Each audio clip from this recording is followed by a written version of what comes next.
First and only on 4, a federal judge has warned U.S. Customs and Border Protection to comply with court-ordered standards for detaining migrant children right here in the Valley.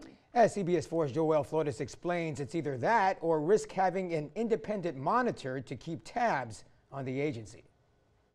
U.S. District Judge Dolly G. of California ordered the government to comply with what's known as the Flores Settlement Agreement Tuesday. The agreement sets a minimum standard for the detention, release, and treatment of all children under the government's custody. This after litigation over how the government treated an influx of migrant children during the 1980s. Concerns about adequate conditions in temporary detention centers resurfaced in 2014 when a surge of women and children fleeing violence from Central America started illegally crossing the Texas-Mexico border and immediately surrendered to Border Patrol. After reviewing depositions and other information about conditions families and children waiting to be released or transferred to other government agencies endure at local Border Patrol stations and temporary detention centers in the Valley, the federal judge found several issues. According to the order, problems existed with food, water, unsanitary conditions inside holding cells and bathroom facilities, and cold temperatures. People who spent time in temporary detention centers and Border Patrol stations in the RGV stated they weren't fed regularly and the food they received wasn't adequate.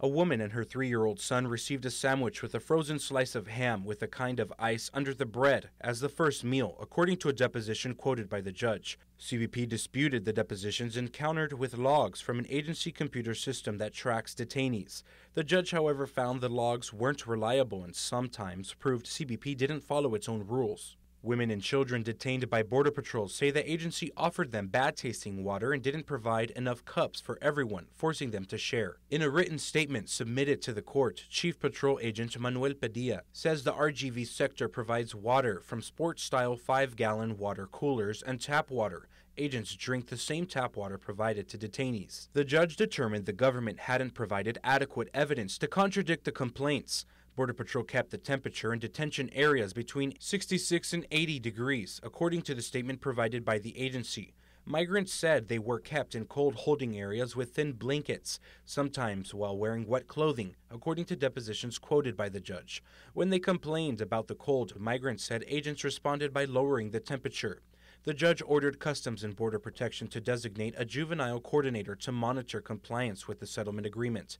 If the agency fails to comply, Judge G will consider appointing an independent monitor. We attempted to reach the lawyers of the migrant children for comment, but were unsuccessful. In Hidalgo County, Flores, CBS 4 News and ValleyCentral.com.